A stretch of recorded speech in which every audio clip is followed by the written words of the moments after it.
Good morning, my dear student. So last I did this fourth chapter. Everything I need to know I learned in the forest by Vandana Shiva. So once again we refresh our memories. We have to see the highlights of the chapter. What I did in the last class. Last class ಅಲ್ಲಿ ಪಾಠ ಮಾಡಿದ್ದೆ ನಾನು. ಒಂದು 3 pages cover ಮಾಡಿದ್ನಿ. ಏನು ಮುಖ್ಯವಾದ points ಏನಂತ ಅಂದ್ಬಿಟ್ಟು ಇನ್ನೊಂದ್ಸರಿ ನೆನಪು ಮಾಡಿಕೊಂಡು ಮತ್ತೆ ಕಂಟಿನ್ಯೂ ಮಾಡೋದು ಚಾಪ್ಟರ್ನ ನಾವು. Highlights. Our ecological journey started in the forest of Himalaya. Means Vandana Shiva's ecological journey started in the forest of Himalaya.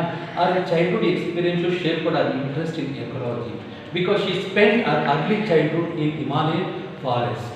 This is very important point. ಅವಳು ತನ್ನ ಬಾಲ್ಯವನ್ನು ಹಿಮಾಲಯದ ಕಾಡುಗಳಲ್ಲಿ ಕಳೀತಾಳೆ. ಅದು ಅವಳ ಒಂದು ಪರಿಸರದ ಬಗ್ಗೆ ಅವಳಲ್ಲಿ ಆಸಕ್ತಿಯನ್ನು ಉಂಟು ಮಾಡುತ್ತೆ. ಅವಳು ಬಾಲ್ಯದಲ್ಲಿ ಅವಳು ಹಿಮಾಲಯ ಕಾಡಲ್ಲಿ ಕಳೆದ್ರಿಂದ ಅವಳ ಪರಿಸರದ ಬಗ್ಗೆ ಆಸಕ್ತಿ ಉಂಟಾಗುತ್ತೆ. She was influenced by the Chipko movement. Second important point, she was influenced by the Chipko movement. Chipko movement is a large scale against deforestation that was taking place in Himalayan forest. ನಂತರ ಅವಳು Chipko movement ಒಂದು ಚಿಪ್ಕೋ ಆಂದೋಲನದಿಂದ ಪ್ರಭಾವಕ್ಕೆ ಒಳಗಾಗ್ತಾಳೆ. ಚಿಪ್ಕೋ ಆಂದೋಲನಕ್ಕೆ ಪ್ರಭಾವಕ್ಕೆ ಒಳಗಾಗ್ತಾಳೆ. ಈ ಆಂದೋಲನ ಅರಣ್ಯ ನಾಶದ ಬಗ್ಗೆ ಈ ಆಂದೋಲನ ಪ್ರಾರಂಭವಾಗುತ್ತೆ. ಪರಿಸರದ ಬಗ್ಗೆ ಜಾಗೃತಿ ಮೂಡಿಸೋಕ್ಕೋಸ್ಕರ ಈ ಆಂದೋಲನ ಸ್ಟಾರ್ಟ್ ಆಗುತ್ತೆ. ಇದರ ಪ್ರಭಾವಕ್ಕೆ ಒಳಗಾಗ್ತಾಳೆ ವಂದನಾ ಶಿವ. ಇನ್ 1970 the peasant women of Himalaya region in 1970 the first time the peasant women of Himalaya region they protested against deforestation because according to Vandana Shiva the women knew the real value of the forest provide them basic needs. That's why they came out of their house in defining the forest. 1970ರಲ್ಲಿ ಹಿಮಾಲಯದ ಮಹಿಳೆಯರು ಮೊಟ್ಟ ಮೊದಲಿಗೆ ಅರಣ್ಯ ನಾಶದ ಬಗ್ಗೆ ಪ್ರತಿಭಟನೆ ಮಾಡ್ತಾರೆ. ವಂದನಾ ಶಿವದ ಪ್ರಕಾರ ಮಹಿಳೆಯರಿಗೆ ಈ ಒಂದು ಅರಣ್ಯ ಅವರಿಗೆ ಮೂಲಭೂತ ಸೌಕರ್ಯವನ್ನು ಒದಗಿಸ್ತಾ ಇರುತ್ತೆ. ಅದಕ್ಕೋಸ್ಕರ ಅವರು ಪ್ರತಿಭಟನೆಯನ್ನು ಮಾಡ್ತಾರೆ. In 1970 Bachni Devi protested against her own husband. It's one of the dramatical action took place in Advani in 1977 where Bachni Devi protested against her own husband to protect the forest. Next slide. Next back side. Back side. Okay. Pass. Behind monoculture. This is the subtitle. Under this title, Vandana Shiva explained the importance of biodiversity. Monoculture is opposite to biodiversity. She advised the farmers and the people in their cultivation to use biodiversity. ಈ ಒಂದು monoculture ಕಡೆ ಬಯೋಡೈವರ್ಸಿಟಿನ ವ್ಯವಸಾಯದಲ್ಲಿ ಉಪಯೋಗಿಸಬೇಕು ಅಂತ ವಂದನಾ ಶಿವ ಎಲ್ಲ ರೈತರಲ್ಲಿ ಕೇಳ್ಕೊಳ್ತಾರೆ. Next, the use of biodiversity in agriculture started Navadanya farm in 1994. Very important. Vandana Shiva started Navadanya farm. It is a biodiversity farm where Vandana Shiva used organic farming. ಅವಳು ನವಧಾನ್ಯ form ಅನ್ನು ಪ್ರಾರಂಭಿಸ್ತಾಳೆ. ಇಲ್ಲಿ ಜೀವ ವೈವಿಧ್ಯತೆಯನ್ನು ಸಂರಕ್ಷಣೆ ಮಾಡೋದಕ್ಕೋಸ್ಕರ ಪ್ರಯತ್ನ ಪಡ್ತಾಳೆ ಮತ್ತು ಸಾವಯವ ಕೃಷಿ ಪದ್ಧತಿನ ಉಪಯೋಗಿಸ್ತಾಳೆ ವಂದನಾ Shiva. ನವಧಾನ್ಯ form in 1994 in Dune Valley. After she conserved the traditional seed. After she started Navadanya farm, she conserved traditional seeds. Totally she conserved and grew 630 varieties of rice and 150 varieties of wheat. She conserved. These are the traditional seeds. ಈ ಒಂದು ಸಾಂಪ್ರದಾಯಿಕ ಬೇಳೆಗಳನ್ನ ಮತ್ತೆ ಕಾಳುಗಳನ್ನ ಸಂರಕ್ಷಣೆ ಮಾಡ್ತಾಳೆ. 630 ರೀತಿಯ ಅಕ್ಕಿಗಳನ್ನ 150 ತಳಿಯ ಗೋಧಿ ತಳಿಗಳನ್ನ ಸಂರಕ್ಷಣೆ ಮಾಡ್ತಾಳೆ. Next she started Navadanya movement. This is biodiversity movement. Started in 1987. After she set up 100 seeds bank across in India. So 100 seeds banks to conserve traditional seed and to provide the farmers to grow traditional seeds. 100 ಬೀಜ ಕೇಂದ್ರಗಳನ್ನು ಸ್ಥಾಪನೆ ಮಾಡಿ ರೈತರಿಗೆ ನಮ್ಮ ಒಂದು traditional seeds ಸಿಗೋ ರೀತಿಯಲ್ಲಿ ಮತ್ತು ಸಂರಕ್ಷಣೆ ಮಾಡೋದಕ್ಕೆ ಅವರು ಪ್ರಯತ್ನವನ್ನು ಪಡ್ತಾರೆ. Next sub headline right of nature on the global stage. So Ecuador is one of the countries in the world. This country recognized the right of nature in its constitution. This is important for exam. ಜಗತ್ತಿನಲ್ಲಿ ಮೊಟ್ಟ ಮೊದಲ ರಾಷ್ಟ್ರ ತನ್ನ ಸಂವಿಧಾನದಲ್ಲಿ ಈ ನಿಸರ್ಗದ ಹಕ್ಕನ್ನು ಪ್ರತಿಪಾದಿಸುತ್ತೆ. ಇದು ಮೊಟ್ಟ ಮೊದಲ ರಾಷ್ಟ್ರ Ecuador. Next nature in its constitution. The United Nation General Assembly decided the universal declaration of the right of mother tongue. Then the United Nations General Assembly, they declared the right of Mother Earth, the right of Mother Earth in its constitution by the inspiration of Equator. Next one, harmony with nature. When during the time of Earth Day in April 22nd, the United Nations General Assembly, they organized so many conferences on the subject harmony with nature. Harmony with nature. They discussed more about nature, and man has a more ecological destructive nature because he thought that he is separate from nature. ಮನುಷ್ಯ ನಿಸರ್ಗದ ಮೇಲೆ ದೌರ್ಜನ್ಯ ಮಾಡ್ತಾ ಇದ್ದಾನೆ, ನಿಸರ್ಗವನ್ನು ನಾಶ ಮಾಡ್ತಾ ಇದ್ದಾನೆ. ಅದಕ್ಕೆ ಮುಖ್ಯ ಕಾರಣ ಅವನು ಏನು ಅಂದ್ಕೊಂಡಿದ್ದಾನೆ ಅಂತ, ನಾನು ನಿಸರ್ಗದಿಂದ ಬೇರೆ ಇದ್ದೀನಿ ಅಂತ ತಿಳ್ಕೊಂಡಿರೋದ್ರಿಂದ ಅವನು ಮನುಷ್ಯ ನಿಸರ್ಗವನ್ನು ನಾಶ ಮಾಡ್ತಾ ಇದ್ದಾನೆ. So next separate is Cormac Cullinan. Cormac Cullinan, African environmentalist, he first used the word eco-apartheid. Eco-apartheid means man thought that he is separate from ecology, separate from nature. That's why he is exploiting, that's why he is destroying the nature and forest. So these are the points covered under the right of nature on the global stage. End. So this is the next subtitle, Death Earth World View. So the subtitle itself is the irony of present situation. Today we don't have a beautiful, vibrant and living earth, but we have a dead earth because man destroyed and exploited nature and forest for his greediness and selfishness. That's why the earth, the living earth, became dead earth. ಈ ಒಂದು subtitle ಈಗಿನ ಒಂದು ಪರಿಸ್ಥಿತಿಯನ್ನು ತಿಳಿಸ್ತಾ ಇದೆ. ಏಕೆಂದರೆ ನಾವು ಇರೋ ಭೂಮಿ ಈಗ ಜೀವಂತ ಭೂಮಿ ಇಲ್ಲ, ಸತ್ತೋಗಿರೋ ಭೂಮಿ ನಿರ್ಜೀವ ಭೂಮಿ. ಈ ನಿರ್ಜೀವ ಭೂಮಿ ಸುಂದರವಾದ, ನಾವು ಭೂಮಿ ಸುಂದರವಾದ ಭೂಮಿ, ಶಕ್ತಿಶಾಲಿ ಭೂಮಿ ಅಂತ ಕರಿತೀವಿ. ಆದರೆ ಈಗ ಅದು ಡೆಡ್ ಆಗ್ತಾ ಇದೆ. ಮನುಷ್ಯ ತನ್ನ ದುರಾಸೆಗೋಸ್ಕರ, ತನ್ನ ಸ್ವಾರ್ಥಕ್ಕೋಸ್ಕರ ಈ ನಿಸರ್ಗವನ್ನು, ಈ ಪರಿಸರವನ್ನು, ಕಾಡನ್ನು ನಾಶ ಮಾಡೋದ್ರ ಮೂಲಕ ಈ ಭೂಮಿಯನ್ನು ಈಗ ನಿರ್ಜೀವ ವಸ್ತುವನ್ನಾಗಿ ಮಾಡ್ತಾ ಇದ್ದಾರೆ. ಈ ಟೈಟಲ್ ಹೇಳ್ತಾ ಇದೆ. So under this title we want to study the war against the earth began with this idea of separateness.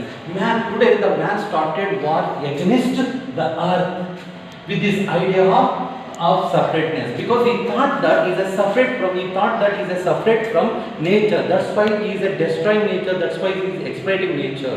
So that's why he started a war against the earth. ಮನುಷ್ಯ ಈಗ ಭೂಮಿಯ ವಿರುದ್ಧ ಯುದ್ಧ ಮಾಡ್ತಾ ಇದ್ದಾನೆ. ಯಾಕಂದ್ರೆ ಮನುಷ್ಯ ಏನಂತ ತಿಳ್ಕೊಂಡಿದ್ದಾನಂತ, ನಿಸರ್ಗಕ್ಕೂ ನನಗೂ ಏನೂ ಸಂಬಂಧ ಇಲ್ಲ, ಅದಕ್ಕೋಸ್ಕರ ನಿಸರ್ಗದ ಮೇಲೆ ಯುದ್ಧವನ್ನು ಪ್ರಾರಂಭಿಸಿದ್ದಾನೆ. Its contemporary seeds were sown when the living earth was transformed into a dead matter to felicitate the industrial revolution. Very important point in this chapter, in this subtitle. The contemporary seed were sown when the living earth. So the contemporary seed, the human seed, the idea of separateness, man thought that he is separate from nature. This seed were sown when during the time of industrial revolution. That revolution, industrial revolution, turned the living earth, that changed the living earth into a dead matter to felicitate. To felicitate means to provide material to the industries, to provide the raw material to the industries. Very important point. So seeds ಅಂದ್ರೆ ಈ ಒಂದು ಕೆಟ್ಟ ಬೀಜ. ಮನುಷ್ಯ ನಾನು ನಿಸರ್ಗದಿಂದ ಬೇರೆ ಅಂತ ತಿಳ್ಕೊಳ್ಳೋದು, ಈ ಬೀಜವನ್ನ ಇಂಡಸ್ಟ್ರಿಯಲ್ ರೆವಲ್ಯೂಷನ್ ಅಂದ್ರೆ ಕನ್ನಡದಲ್ಲಿ ಕೈಗಾರಿಕಾ ಕ್ರಾಂತಿ ಸಮಯದಲ್ಲಿ ಈ ಬೀಜವನ್ನು ಬಿತ್ತಲಾಯಿತು. ಎಲ್ಲ ತರಹದ ಕೂಡ ಬದಲಾವಣೆ ಆಯಿತು ಮನುಷ್ಯನ ವಿಚಾರದಲ್ಲಿ. ನೆಕ್ಸ್ಟ್, ಮನುಷ್ಯ ಲಿವಿಂಗ್ ಅರ್ತ್, ಜೀವಂತ ಭೂಮಿನ ಕೇವಲ ಡೆಡ್ ಮ್ಯಾಟರ್, ನಿರ್ಜೀವ ವಸ್ತು ಅಥವಾ ರಾ ಮೆಟೀರಿಯಲ್ ಅಂದರೆ ಕಚ್ಚಾ ವಸ್ತು ಅಂತ ತಿಳ್ಕೊಳ್ತಾರೆ. ಕಾರ್ಖಾನೆಗಳಿಗೆ ಬೇಕಾಗುವ ಕಚ್ಚಾ ವಸ್ತುಗಳನ್ನು ಒದಗಿಸುವ ಒಂದು ನಿರ್ಜೀವ ವಸ್ತು ಅಂತ ತಿಳ್ಕೊಳ್ತಾರೆ ಭೂಮಿನ. So this is the bad effect of the industrial revolution. The first war against started during the time of industrial revolution, and then the other evil effect of industrial revolution. The first one, monoculture replaced the diversity. Very important. This is the evil effect of industrial revolution. ಇದು ಕೈಗಾರಿಕಾ ಕ್ರಾಂತಿ ಮತ್ತೊಂದು ಕೆಟ್ಟ ಪರಿಣಾಮ. Monoculture, man used monoculture instead of diversity in his cultivation, in his agriculture.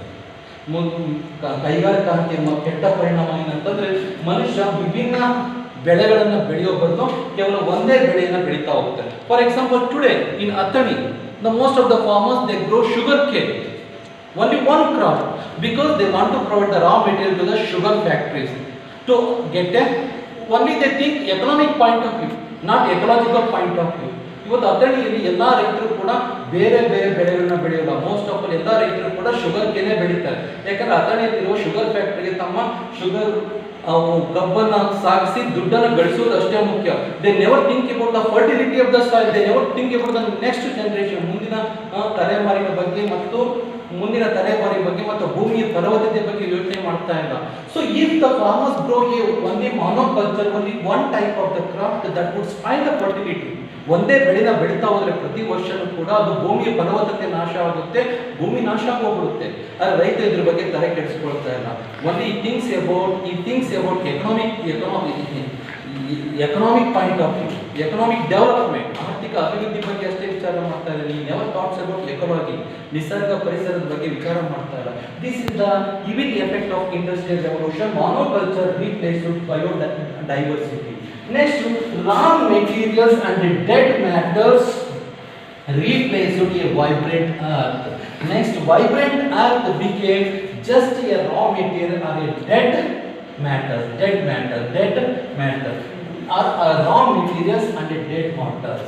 Next, evil effect, they have changed the vibrant earth. Vibrant earth ಅಂದ್ರೆ ಕನ್ನಡದಲ್ಲಿ ಶಕ್ತಿಶಾಲಿಯಾದ ಭೂಮಿ ಕೇವಲ ನಿರ್ಜೀವ ವಸ್ತು ಆಗುತ್ತೆ. Dead matter and raw material to provide the industries. ಕಚ್ಚಾ ವಸ್ತುಗಳನ್ನು ಒದಗಿಸುವ ಫ್ಯಾಕ್ಟರಿಗಳಿಗೆ, ಕಾರ್ಖಾನೆಗಳಿಗೆ ಒದಗಿಸುವ ಕಚ್ಚಾ ವಸ್ತು ಅಷ್ಟೇ ತಿಳ್ಕೊಳ್ತೀವಿ ನಾವು. ಅದರ ಶಕ್ತಿಶಾಲಿ ಅಂತ ಭೂಮಿ ಅಂತ ತಿಳ್ಕೊಳ್ಳೋದಿಲ್ಲ. Next, Terra nullius means the empty land ready in occupation regard of the presence of indigenous people. Replaced Terra Madre. Terra Madre means Mother Earth. Means Mother Earth became empty land. Means ಭೂತಾಯಿ ಬರಡು ಭೂಮಿ ಆಗ್ತಾ ಹೋಗ್ತದೆ. Every day she is going to become an empty land, ಬರಡು ಭೂಮಿ, because man is exploiting and destroying the fertility of the earth. So these are the evil effect of industrial revolution.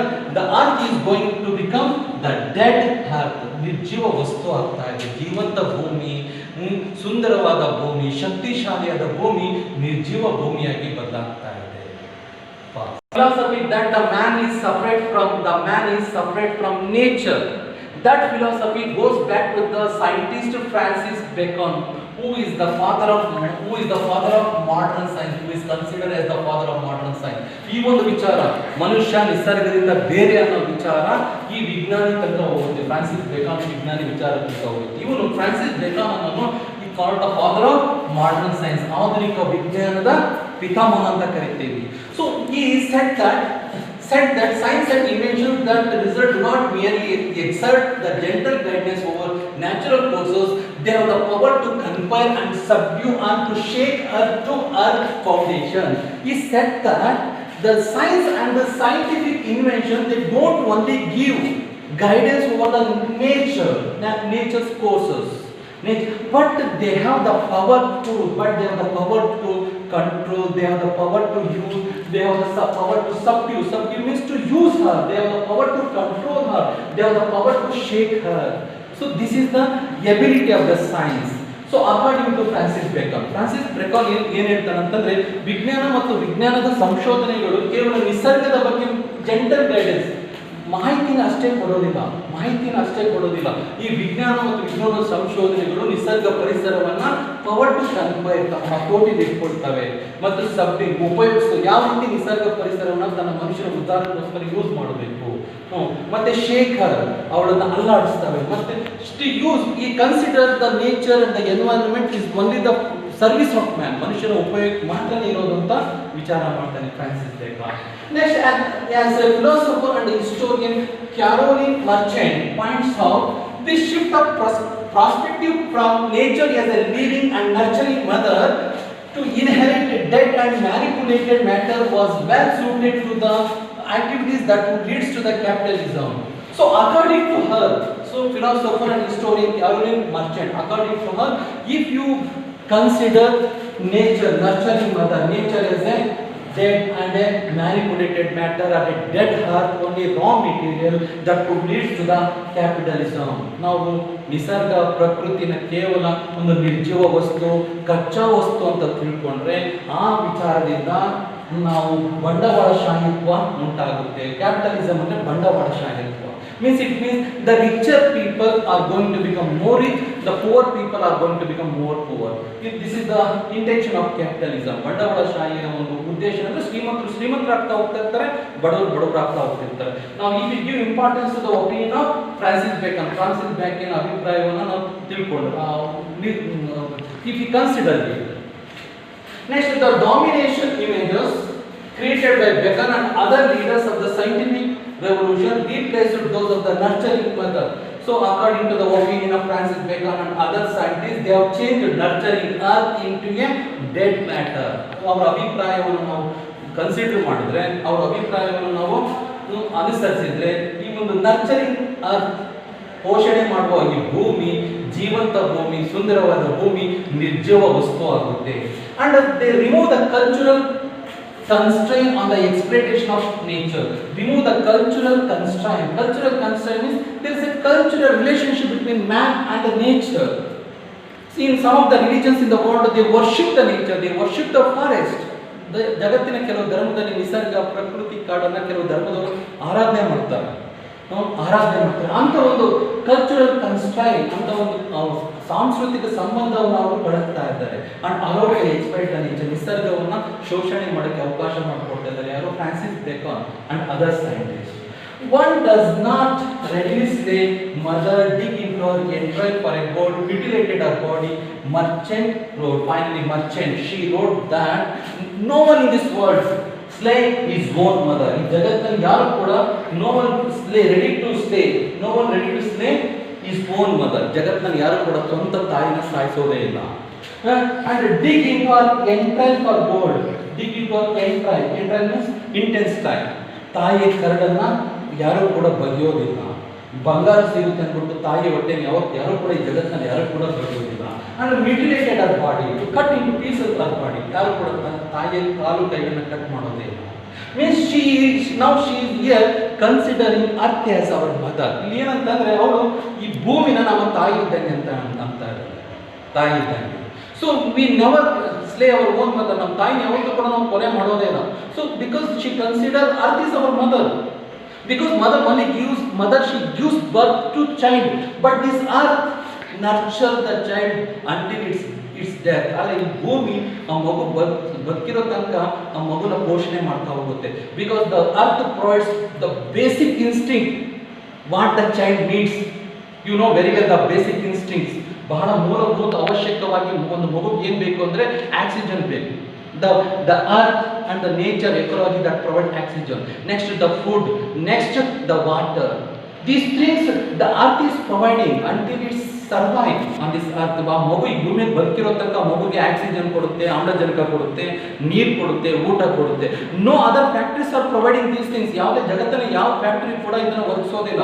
So number of factories are not enough to manufacturing oxygen, food and water in any factories to provide all the people of the world. ಈ ಜಗತ್ತಿನಲ್ಲಿರೋ ಎಲ್ಲ ಜನಗಳಿಗೂ ಕೊಡುವಷ್ಟು oxygen, ನೀರು, ಆಹಾರವನ್ನು ಯಾವ factory ಕೂಡ, ಎಷ್ಟು factory ಕೂಡ manufacture ಮಾಡಿ ಉತ್ಪಾದನೆ ಮಾಡೋಕ್ಕೆ ಸಾಧ್ಯನೇ ಇಲ್ಲ. But this earth is providing. That's why Caroline Merchant, she considered earth is our mother. We should not be exploited her. We should not be destroy her. We have to consider her as our mother. ನಾವು ಯಾವುದೇ ಕಾರಣಕ್ಕೂ ಆ ಭೂಮಿನ ನಾಶ ಮಾಡಬಹುದು, ಭೂಮಿಯ ಮತ್ತು ನಿಸರ್ಗ ಪರಿಸರದ ಮೇಲೆ ದೌರ್ಜನ್ಯ ಮಾಡಬಹುದು. ನಮ್ಮ ತಾಯಿ ಯಾವ ರೀತಿ ಅನ್ಕೊಳ್ತೀವಿ ಅದೇ ರೀತಿ ನಿಸರ್ಗ, ಪರಿಸರ, ಕಾಡನ್ನು ನಾವು ತಿಳ್ಕೋಬೇಕು ಅಂತ ಕ್ಯಾರೋಲಿನ್ ಮರ್ಚೆಂಟ್ ಹೇಳ್ತಾ ಇದ್ದಾರೆ. These are the two different opinions. Francis Bacon, he supported a scientific revolution, but she supported ecological point of view. So this is the end of dead earth part.